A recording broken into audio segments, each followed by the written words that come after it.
Orang-orang berlalu lalang, ramai berhamburan memenuhi setiap sudut lengang yang berdebu. Tertawa, berbincang, terpingkal-pingkal, tetapi semua itu sudah tidak ada lagi. Tidak terasa setahun sudah kita melakukan pembelajaran jarak jauh. Waktu seakan bergerak lambat. Di bawah mentari yang bersinar cerah, aku memulai pelajaran kimia pada pagi hari ini. Biasanya setiap pagi sebelum memulai pelajaran, hal pertama yang aku lakuin adalah ngisi absen. Dan jangan pernah lupa ya untuk ngisi absen karena absen itu sangat penting. Walaupun kita tidak bisa bertemu secara tatap muka, tidak bisa belajar secara tatap muka, tapi absen itu sangat penting. Jadi jangan pernah lupa ya.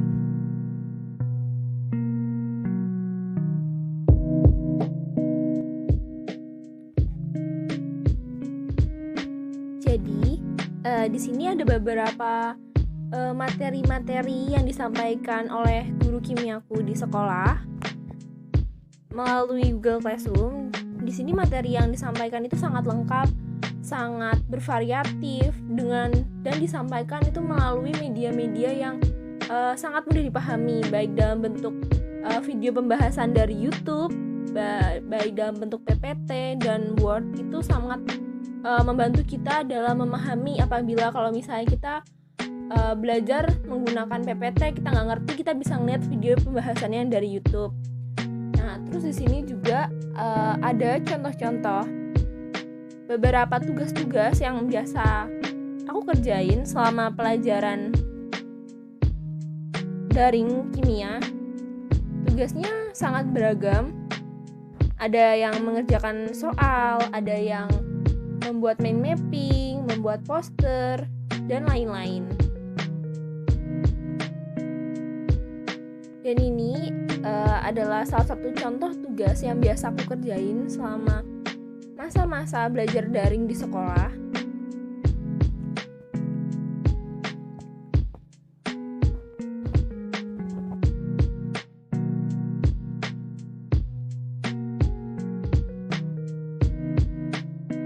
Lalu di sini ada contoh dari pada saat kita melaksanakan video conference atau VCon kimia pada saat jam-jam KBM. Biasanya kalau VCon untuk pelajaran kimia itu biasanya dilaksanakan seminggu itu sekali minimal. Atau kalau misalnya kita tidak ada VCon, biasanya diganti dengan diskusi-diskusi. Nah, biasanya saya sangat suka pada saat VCon ini karena pada saat ini adalah dimana kita bisa lebih paham tentang materi yang disampaikan. Terus kita juga apabila kita masih tidak memahami, kita bisa bertanya langsung ke gurunya. Dan biasanya kegiatan VCon ini berlangsung selama kurang lebih 1 jam atau 1,5 jam, tergantung materi yang disampaikan. Di sini ada contoh materi yang disampaikan dalam bentuk Word dan PPT. Jujur saya sendiri lebih suka membaca materi dari Word karena materinya biasanya lebih lengkap, lebih jelas. Terus banyak juga contoh-contoh soalnya.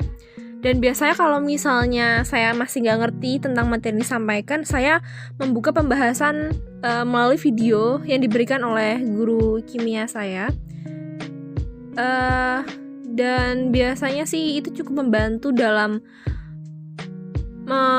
memahami materi setiap bab materi yang disampaikan. Lalu di sini ada juga diskusi. Jadi kita selama belajar di kimia, selama belajar di kelas 12 ini, kita juga melakukan diskusi-diskusi materi melalui aplikasi Telegram. Nah, ini biasanya sebagai pengganti kalau misalnya sedang tidak melaksanakan video conference atau VCon. Nah, biasanya di diskusi ini kita membahas materi-materi juga.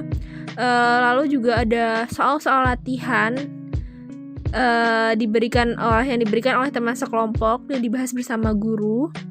Terus di sini juga ada contoh soal-soal yang diberikan, dan di sini ada pembahasan yang diberikan oleh diskusi kita sesama teman. Jadi ini diberikan jawabannya oleh teman, dan kita biasanya setelah diskusi, kalau saya catat lagi di buku biar inget apa aja yang soal-soal yang udah diberikan di diskusi. Terus materi-materi penting yang disampaikan di diskusi biasanya saya catat ulang di buku catatan. Nah, di sini juga ada project praktikum, contoh dari project praktikum kimia sama belajar dari ini. Di sini project praktikumnya ini sangat sederhana, yaitu saya mengambilnya adalah percobaan perkalatan pada besi.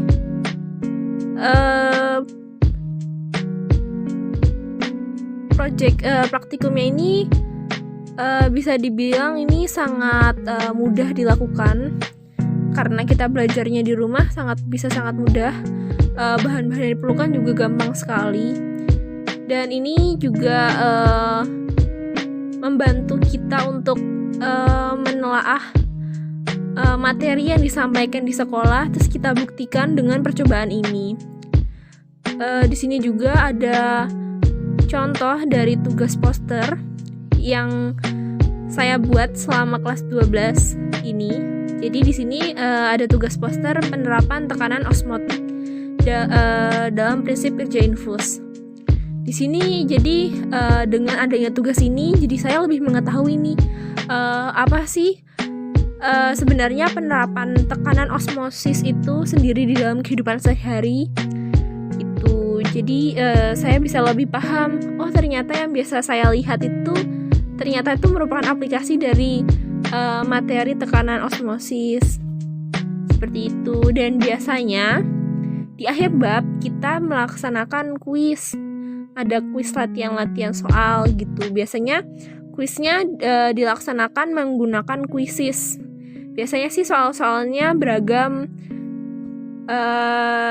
Jumlah soalnya itu biasanya terdiri dari 13 soal atau 20 soal yang bisa kita kerjakan, dan ada waktunya karena di kuis itu biasanya waktunya sangat cepat.